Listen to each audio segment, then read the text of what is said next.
Muchas bendiciones, mi hermano, ¿cómo están? El Señor les bendiga. Estamos ya prestos para compartir la palabra de Dios desde la Iglesia Juvenil de Casa de Oración de Ciudad del Este, dentro de la serie Verdaderos Amigos. Yo quiero que, antes de comenzar, quiero animarles a que presten atención. Este mensaje no va a durar más de 20 o 25 minutos, quizás media hora, donde vamos a ir al grano. Vamos a tocar un tema que lleva por título Un amigo sin convicción, ¿sí? Quiero que me acompañen a Primera de Reyes, capítulo 18, versículo 20, que va a ser nuestro texto base, y vamos a hablar de una situación que estaba viviendo el pueblo de Israel, que es muy similar a la situación que quizá podamos vivir nosotros o la iglesia en la actualidad. Dice así Primera de Reyes 18, 20, entonces Acab convocó a todos los israelitas y a los profetas al monte Carmelo. Elías se paró enfrente a ellos y dijo: ¿hasta cuándo seguirán indecisos, titubeando entre dos opiniones? Si el Señor es Dios, síganlo. Pero si Baal es el verdadero Dios, entonces síganlo a él. Sin embargo, la gente se mantenía en absoluto silencio. Yo te invito a que inclines tu rostro, vamos a orar. Señor, te damos gracias en esta hora, vamos a compartir tu palabra y necesitamos, Señor, examinarnos conforme vayamos, Señor, transcurriendo en este mensaje. ¿Dónde estamos parados, Señor? ¿Cuáles son nuestras convicciones? ¿Son reales? ¿Son genuinas? ¿O sencillamente, Señor, siempre estamos dudando entre los pensamientos del mundo, nuestros sentimientos y tus verdades, Señor? Ayúdanos en esta hora, Señor, porque necesitamos, Señor, escuchar tu voz y tener una base firme sobre el cual podamos caminar en nuestro día a día, en nuestra vida cristiana, Señor. Te pedimos en el nombre de Jesús. Amén. Hermanos, decía al comienzo que es una situación muy común encontrarse con dudas, encontrarse entre dos pensamientos. Como creyente no escapamos a eso. Aquí dice este pasaje que el rey Acab juntó a todos los israelitas, a todo el pueblo de Israel, y que también convocó a varios profetas a un monte llamado Carmelo. Dice que en ese instante, dice que Elías se paró delante del pueblo de Israel y observó que la gente tenía el corazón dividido. Que el pueblo de Israel, el pueblo de Dios, el pueblo elegido por Dios en su soberanía, tenía el corazón dividido entre dos pensamientos, dice. Dice en la versión Reina Valera, utiliza el término claudicar. ¿Hasta cuándo van a claudicar entre dos pensamientos?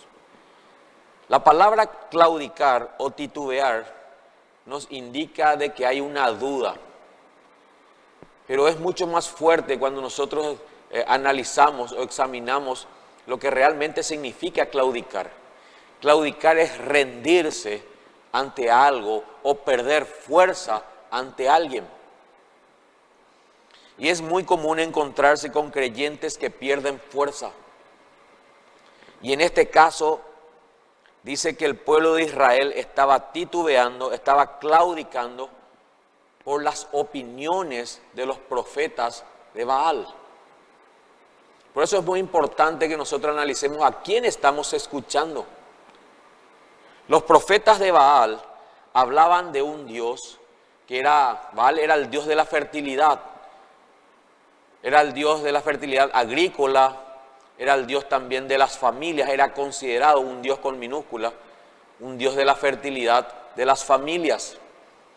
También Baal representaba a un Dios que se amoldaba de acuerdo a la necesidad del pueblo. Muchas veces nosotros, hermanos, servimos al Dios Baal en un sentido espiritual porque buscamos favores que se alineen a nuestro egoísmo, a lo que nosotros anhelamos y queremos. Esto era lo que pasaba con el pueblo de Israel. Estaban buscando un Dios de acuerdo a su conveniencia, de acuerdo a sus necesidades. Alguien que pueda suplir sus necesidades emocionales, sus necesidades físicas, pero de ninguna manera buscaban a un Dios que satisfaga sus necesidades espirituales. Si nosotros, hermanos, analizamos, vamos a encontrarnos con la gente que cree en un Dios con minúscula, en un Dios falso, en un Dios que solamente se ajusta a sus necesidades emocionales. Por eso que la gente anda, digamos, siempre entre dos pensamientos, titubeando, dudando, ¿verdad? Entre dos opiniones. Conocemos la verdad de Dios, pero también anhelamos suplir nuestras necesidades emocionales.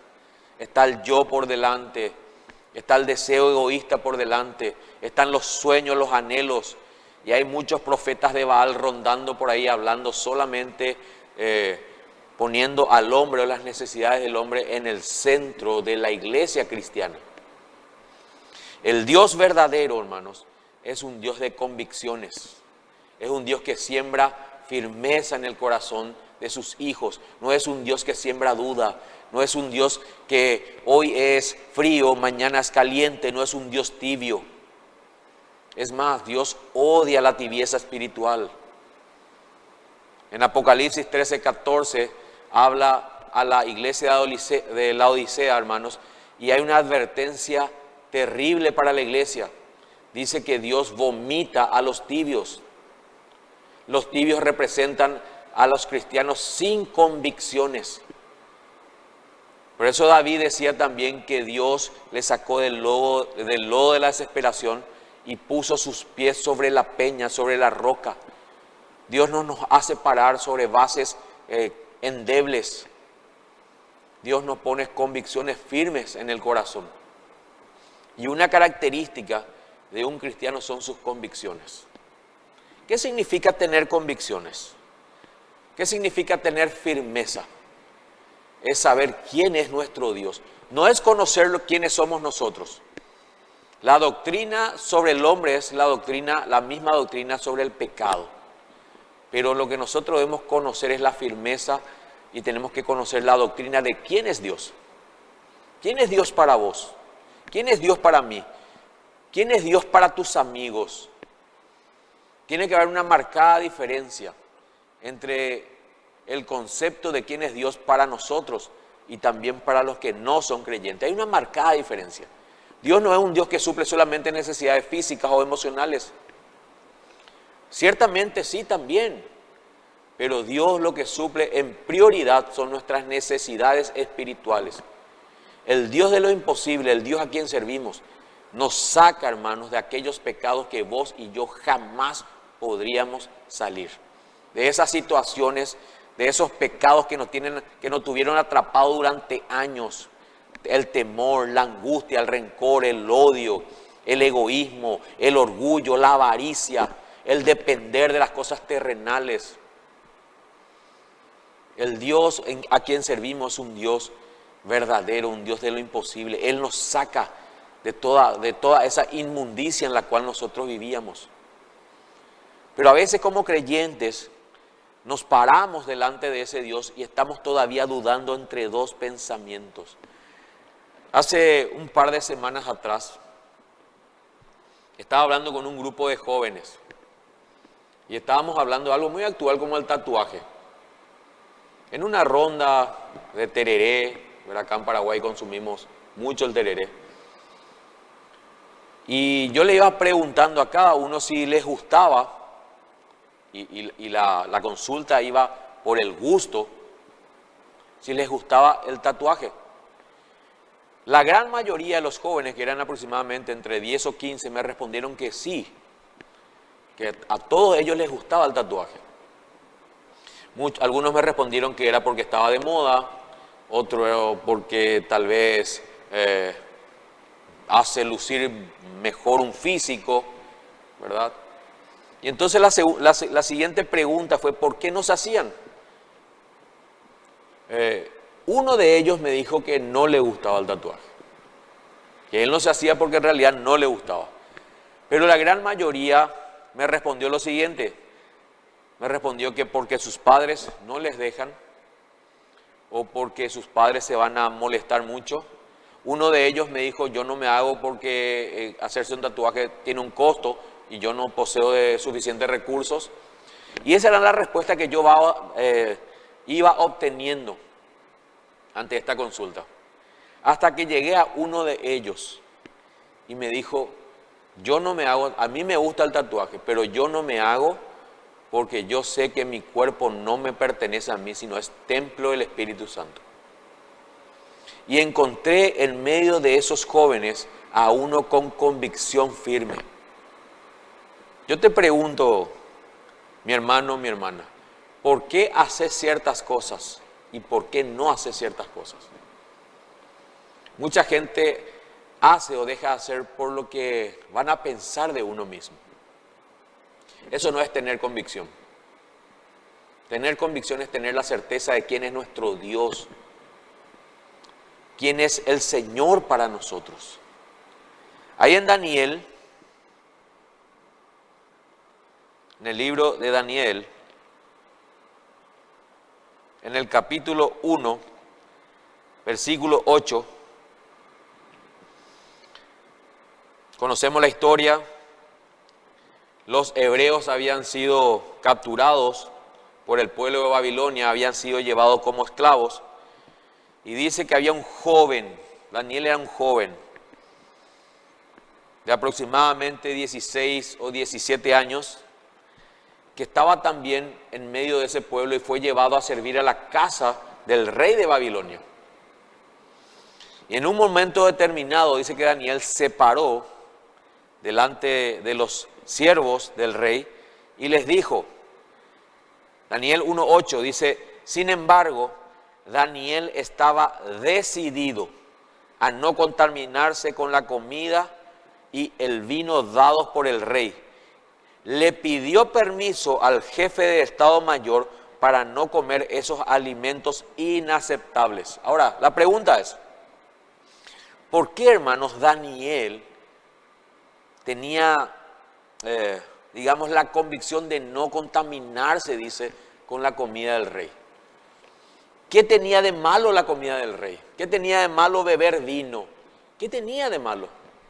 Absolutamente nada. Pero Daniel era un hombre que tenía una convicción en el Señor. La Biblia no explica, pero yo considero que comer de la comida del rey implicaba tener una intimidad con él, participar de su mesa, beber el mismo vino, compartir con los demás siervos. Y no estaba mal en sí mismo, pero Daniel tenía una convicción. A Daniel nadie le había impuesto no contaminarse con la comida del rey, sino dice que él decidió, dice, él propuso en su corazón no contaminarse con la comida del rey y eso influyó en sus amigos. Dice un poquito más adelante, que en el versículo 12, que después de haber hecho esta propuesta, le dijo, pruébanos durante 10 días con una dieta de vegetales y agua. Al cumplirse los 10 días, compara nuestros aspectos con el de los otros jóvenes que comen de la comida del rey y luego decide de acuerdo con lo que veas. El asistente, dice, aceptó la sugerencia de Daniel y los puso a prueba por 10 días. Al cumplirse los 10 días, Daniel y sus 3 amigos se veían más saludables y mejor nutridos que los jóvenes alimentados con la comida asignada por el rey. Fíjense, hermano, en este ejemplo, en este pasaje, dice que Daniel se había propuesto no contaminarse con la comida del rey, ¿sí? Pero dice que por este ejemplo, por esta convicción de Daniel, sus amigos le acompañaron. Porque había 3 amigos de Daniel que estaban con él ahí. ¿Cómo es impresionante cuando encontramos a un amigo que verdaderamente tiene convicciones cristianas? Y quiero hablarte a vos, joven, en este momento. Nosotros no dimensionamos la influencia que podemos tener sobre otras personas. Una cosa es que te dejes influenciar por amigos que no tienen convicciones y otra cosa es que vos tengas convicciones e influyas sobre tus amigos. Y decía que una cosa es dejarnos influenciar por la gente sin convicción, que es lo más común. Pero otra cosa es cuando uno tiene convicciones firmes en el Señor y dice la palabra de Dios que nosotros podemos influenciar positivamente en ellos. Eso es lo que llamamos comúnmente el testimonio. Cuando alguien tiene convicción, tiene testimonio. Puede ser ejemplo de los creyentes en conducta, en palabra, en fe, en pureza. Nadie sigue a una persona sin convicciones. Un amigo que no tiene convicciones lo que hace es contaminar del mundo a otros. Fíjense lo que ocurre en el versículo 17 según este pasaje de Daniel 1. Dice, a estos 4 jóvenes Dios le dio aptitud excepcional para comprender todos los aspectos de la literatura, de la sabiduría, y a Daniel le dio capacidad especial de interpretar significados de visiones y sueños. Ahora, hay algo interesante en esto. Dice que los cuatro jóvenes, dice que Dios le capacitó de una aptitud excepcional para comprender. Dice que Dios le dio entendimiento. La semana pasada estábamos hablando de esto. Estábamos hablando de vivir por instinto o vivir por entendimiento. El cristiano vive por entendimiento, pero ese entendimiento es espiritual. Ese no es un entendimiento humano, no es un entendimiento meramente de hombre, sino que Dios nos hace entender. Dice el Salmos 32:8, y te haré entender y te mostraré el camino por el cual debes andar y sobre ti fijaré mis ojos. Dios es el que da entendimiento. ¿Cuándo? Cuando hay una convicción firme en tu corazón y en mi corazón.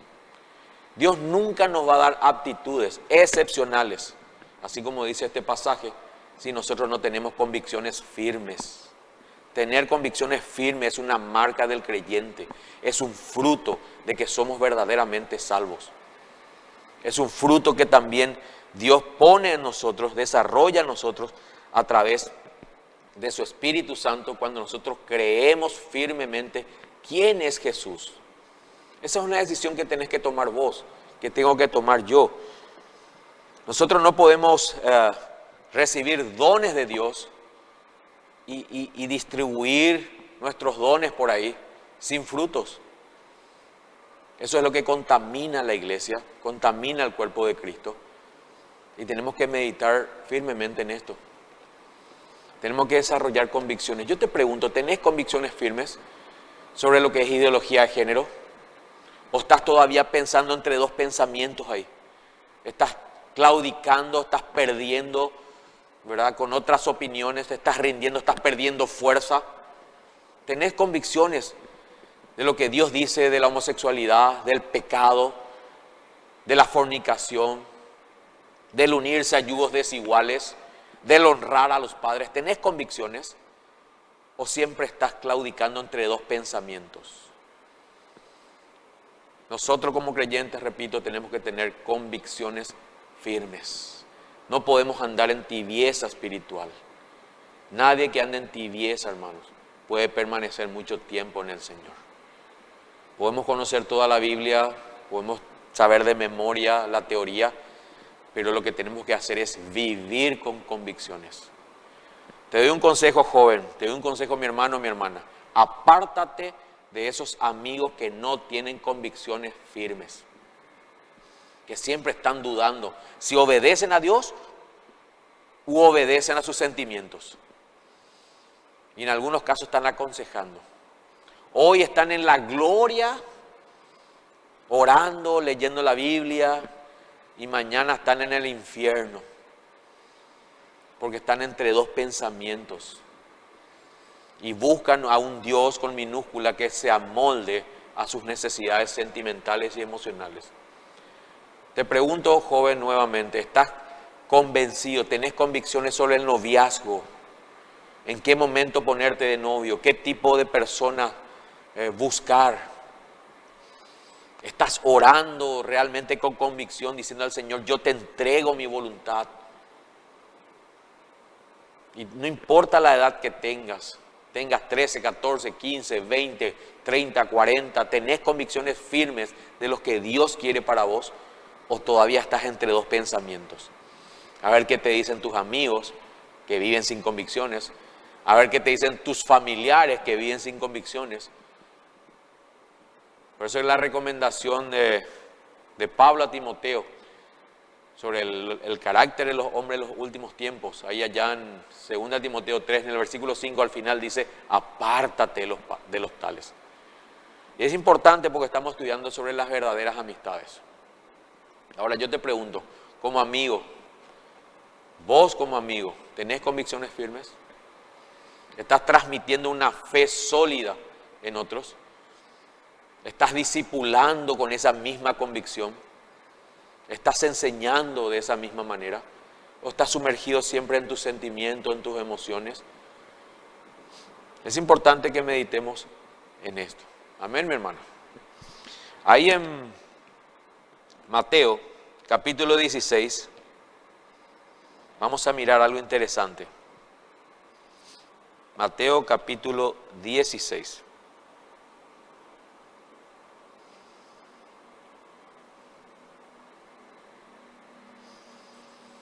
Mateo 16,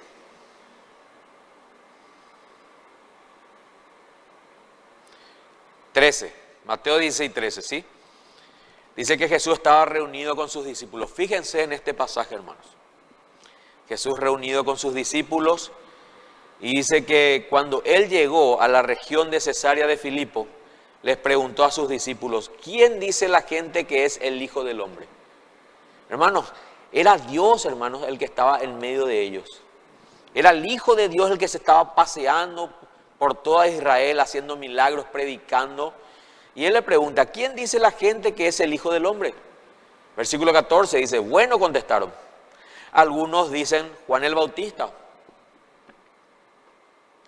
Otros dicen Elías. Y otros dicen Jeremías o algún otro profeta. Qué tremendo como cuando no hay convicción, ¿verdad? Cómo uno piensa de quién es Jesús. ¿Quién es Jesús para vos? ¿Quién es Jesús para la gente? Y bueno, es un profeta más, es un cuento, es alguien que vino de parte de Dios, es un ángel.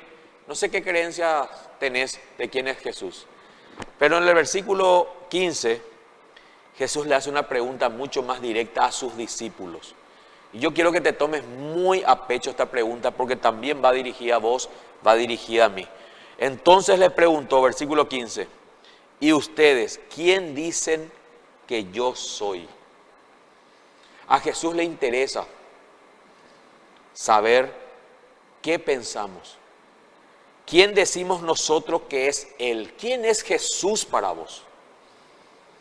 ¿Quién es Jesús para mí? Y yo me puedo imaginar esa escena, mirándose todos los discípulos a ver cuál era la respuesta correcta.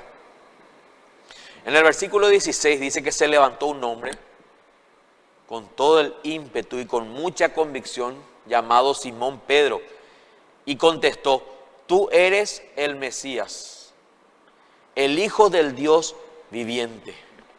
Y fíjense algo interesante, hermanos, que Jesús elogia a Pedro, pero lo elogia de la siguiente manera. Dice versículo 17, Jesús respondió, bendito eres, Simón, hijo de Juan, porque mi Padre que está en el cielo te lo ha revelado, no lo aprendiste de ningún ser humano.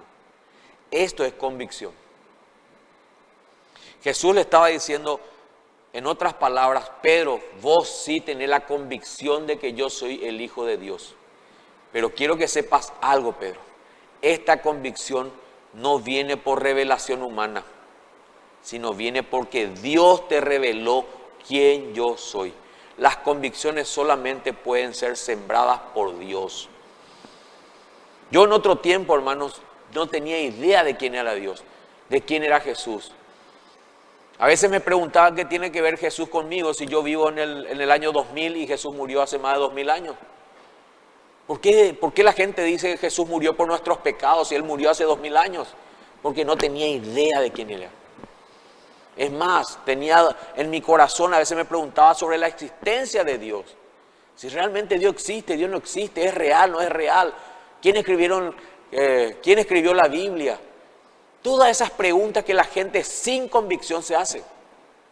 Pero hoy puedo responder que Jesucristo es el Hijo del Dios viviente, es mi Señor, mi Salvador, y que la Biblia fue inspirada por el Espíritu Santo, no por sabiduría humana, sino porque mi Padre que está en los cielos me lo reveló.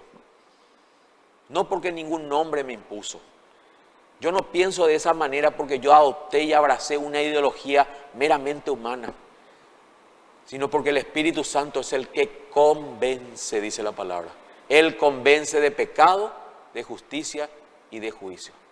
Yo te pregunto, ¿quién es Jesús para vos? Si todavía estás dudando en tu corazón, es porque no tienes convicción. Es porque aún no eres cristiano. Es porque aún todavía no naciste de nuevo. Y necesitas en esta hora, en esta noche, realmente conocer a Jesucristo de forma personal y pedirle al Espíritu Santo que Él traiga convicción de pecado, de justicia y de juicio sobre tu vida. Para que sea revelado Jesucristo a tu corazón. Para que sea revelado el Padre. Ahora, como creyentes muchas veces, otra vez, podemos estar dudando en nuestros corazones. ¿Sí? Un poquito más adelante, versículo 21, dice lo siguiente, quiero que prestes atención. A partir de entonces, Jesús empezó a decir claramente a sus discípulos que era necesario que fuera a Jerusalén y que sufriría muchas cosas terribles a manos de los ancianos, de los principales sacerdotes y de los maestros de la ley religiosa. Lo matarían, pero al tercer día resucitaría. Y fíjense, hermanos, lo que pasó en el versículo 22. Pero Pedro lo llevó aparte y comenzó a reprenderlo por decir semejantes cosas. Dios nos libre, Señor, dijo, eso jamás te sucederá a ti. Jesús se dirigió a Pedro y le dijo, aléjate de mí, Satanás. Representas una trampa peligrosa para mí. Ves las cosas solamente desde el punto de vista humano, no desde el punto de vista de Dios. Qué tremendo, hermano, ¿verdad? Minutos antes, Pedro era bendito, bienaventurado eres Pedro, porque no te reveló sangre ni carne. Y minutos después era, apártate de mí, Satanás. ¿Qué sucedió con Pedro aquí, hermanos? Pedro fue guiado por sus sentimientos y sus emociones. Y hay algo clarito que el Señor revela aquí. Que cuando un cristiano comienza a dudar, comienza a perder la convicción de quién es el Señor y quién es uno en Cristo, el diablo se apodera de sus sentimientos. No es que Pedro estaba, poseído por Satanás, sino que Satanás estaba influenciando sus sentimientos. Era ese el momento donde Pedro comenzó a dudar de las palabras de Jesús. Era ese el momento donde hay algo interesante que ocurrió con Pedro. Comenzó a poner su vista solamente en las cosas terrenales. Cuando un cristiano pierde la convicción es porque está abrazando las cosas terrenales. Está claudicando, pierde el poder de su convicción. Dice ahí al finalizar el versículo 23, ves las cosas solamente desde el punto de vista humano, no desde el punto de vista de Dios. Ahí es donde nosotros perdemos las convicciones. Cuando ponemos nuestros sentimientos por delante de la voluntad y del propósito de Dios. Y finalmente Jesús le dijo esto en el versículo 24. Terminamos con este pasaje. Luego Jesús dijo a sus discípulos, si alguno de ustedes quiere ser mi seguidor, tiene que abandonar su manera egoísta de vivir, tomar su cruz y seguirme. Si tratas de aferrarte a la vida, la perderás. Pero si entregas tu vida por mi causa, la salvarás. Cuando el Señor Jesús puso este estándar, hermanos, bien alto, Él sabía que vos y yo necesitaríamos tener convicciones firmes y que hay algo en nuestro corazón que impide. Ese algo es nuestro yo. Por eso dice que el Señor que nadie puede seguirle a Él si primero no renuncia a su manera egoísta de vivir. La pregunta es, ¿entiendes por qué todavía vives sin convicción? Porque amas tu vida, te aferras a ella, quieres suplir tus necesidades emocionales, físicas o sentimentales y no estás inclinando tu corazón a los propósitos soberanos y auténticos de Dios. Cuando nosotros renunciamos a nuestro yo, entonces podemos decir, Señor, yo quiero tener convicciones firmes y seguirte. Tomar mi cruz cada día y seguirte, Señor. Eso es ser cristiano, eso es tener convicciones. A partir de ahí puedo estar en el lugar donde me toque estar, pero mi convicción va a ser inamovible, porque voy a estar parado sobre la roca. Puedo atravesar las circunstancias que me toque atravesar, los peores problemas, las peores enfermedades, las peores circunstancias y situaciones, pero mi convicción va a ser firme. No porque viene por fuerza humana, no porque viene de mi interior, sino porque el Espíritu Santo y la misma presencia de Dios está con nosotros, hermano. Eso es tener convicción firme. Y cuando uno tiene convicción firme, es inamovible. Nuestra fe es inmutable, es invariable, es sólida y firme. Y eso es lo que va a transmitir a otros, va a inspirar a otros a que crean en el Dios único y verdadero. Amén. En esta noche yo te invito a que inclines tu rostro. Y si Dios habló a tu corazón y te ha mostrado que no tienes convicciones firmes, sino que todavía te inclinas de acuerdo hacia donde sopla el viento, o hacia donde va la corriente de este mundo, o hacia donde la tormenta de las circunstancias te están impulsando, este es el momento de decirle al Señor, Señor, yo quiero tener una convicción firme en ti. Porque vos y yo vamos a enfrentar situaciones difíciles, vamos a ser tentados en nuestras emociones, nuestros sentimientos nos van a jugar una mala pasada, podemos estar firmes en el Señor hoy, pero mañana quizá alguna enfermedad, alguna circunstancia familiar, alguna pérdida puede hacernos querer desistir de esa firmeza. Aún las cosas que el mundo ofrece, joven, aún lo bueno que uno recibe de parte de Dios puede inclinar nuestro corazón y puede alejarnos del Señor. Las circunstancias buenas te pueden alejar del Señor y las circunstancias malas te pueden alejar del Señor. Pero cuando uno tiene convicción, una convicción firme, nada de lo que sucede alrededor nos hace sacar la mirada de ese Dios, de ese Salvador, de ese Cristo, de ese Mesías. Si aún no tienes convicciones, quizás es porque no eres cristiano. Pero estamos reunidos escuchando esta palabra aquí justamente para que el Señor pueda hacer a través de su Espíritu Santo un cambio en nuestro interior. Depende mucho de lo que hagas en este momento. Acércate al Señor Jesús y pide perdón por tus pecados. Pide perdón por guiarte por tus sentimientos. Pide perdón por guiarte por tus emociones. Si ya eres cristiano, pide perdón también por claudicar, por perder fuerza ante las circunstancias. Porque tal vez creíste que tu vida debía ser llevado de otra manera. Tal vez el diablo tomó tus sentimientos y está usando en tu contra. Ahora tu enojo, un sentimiento bueno como el enamorarse, ¿verdad? Tal vez está usando un momento de angustia para desviarte de la fe. Acércate al Señor. El Señor te invita en esta hora a que vengas a Él y le digas, Señor, yo quiero depositar todo mi cansancio, todo mi sentimiento, todas mis emociones. Quiero dejarte aquí en la cruz, Señor. Quiero negarme a mí mismo. Quiero negarme, Señor, Padre Celestial, a mis sentimientos. Yo no quiero, Señor, hacer mi voluntad. Señor, yo necesito que me purifique, Señor. Por eso en esta noche quiero acercarme con confianza, Señor. Y quiero acercarme con todo mi corazón, Señor, Padre Celestial.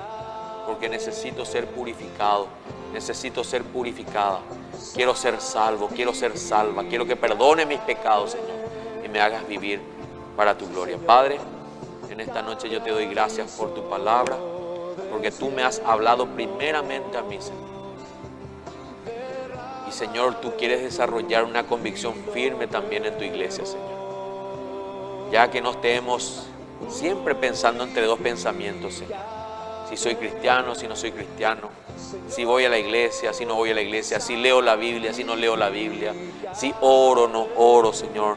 Si me guardo en santidad o me contamino con el mundo. Señor, esos pensamientos, Señor, tienen que ser desechados en nuestra vida. Señor, ayúdanos. Solamente tu Espíritu Santo puede traer esta convicción que necesitamos para vivir nuestra vida cristiana, Señor. Y solamente tu Espíritu Santo, Señor, puede ayudarnos, Señor, a entender y a repartir, Señor, estas capacidades, estas aptitudes extraordinarias, Señor, para entender todo lo que ocurre en nuestra vida y en nuestro alrededor, Señor. Eso es apasionante, Señor. Comprender lo que ocurre en nuestra vida es apasionante. Y eso solamente lo puede hacer tu Espíritu Santo cuando trae convicción al corazón de tus hijos. Señor, yo te doy gracias en esta noche, en el nombre de Jesús. Amén y amén. Mi hermano, mi hermana, muchas gracias por estar ahí. Espero que este mensaje haya sido realmente de bendición para tu vida y que el Señor siembre convicción en tu corazón, en mi corazón. Estamos para ayudarnos unos a otros y para orar unos por otros. Que el Señor te bendiga.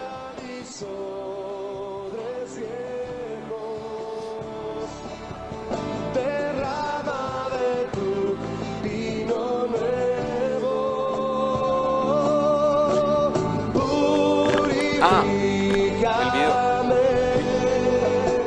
Oh Señor, santifícame, derriba mis argumentos que se levantan contra tu voluntad. Dile otra vez.